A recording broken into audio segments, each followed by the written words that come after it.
One of the great things about Azure, of course, is the fact that you can just jump in there and start building stuff. But there's also a downside to that too. I see a lot of people spin up new Azure subscriptions and like, I'm going to build something. And so they look around the Azure portal and they select a new virtual machine and they hit all the defaults with it because they're not really familiar with it. And I really think it does a disservice to them and their future growth and their happiness with the platform because they didn't spend some fundamental time at the beginning doing some planning.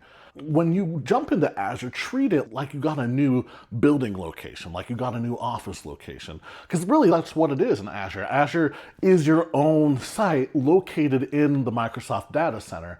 And so it's yours. And so if you bought a building and you're planning to build out a firewall, networks, subnets, what's going to go in there, you would take a little bit of time doing some planning. And that's really what you need to approach your new Azure environment with. What virtual networks are you going to build out? What IP ranges is it going to use? Because if you use the same ones inside Azure as on your on-premise, your current office location, data center, IP address ranges, they're going to conflict if you try to connect them together with a site-to-site VPN. And then you have to get into some networking complications and weirdness. And just spend some time at the beginning identifying that. What type of architecture model do you want to go with? Do you want to build Azure out to be something potentially big in the future that could eventually take over your on-premise assets?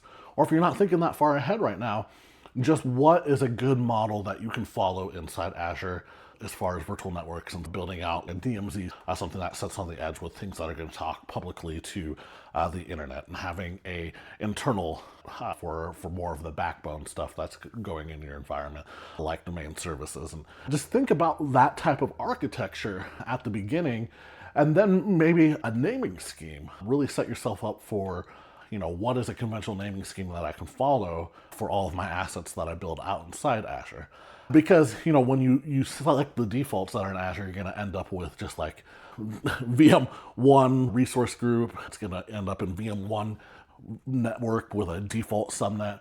You want to put some thoughts into the names, the naming scheme around it. And Microsoft has some great documentation around naming schemes that you can follow that help you identify what the resource is, what the region it's located in, whether it's a production or a test environment. So if you just spend that little bit of time at the beginning, it doesn't have to be massive amounts of time. Again, that's the beauty about Azure, is that you can just get in there and you can start building.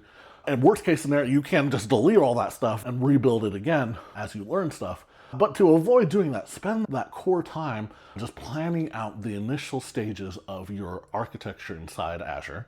And yeah, you can utilize resources like professionals that are in the Azure industry to help identify what are some of those key architecture decisions.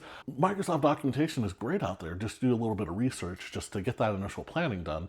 And that will really set you up for a lot more success in the future of Microsoft Azure.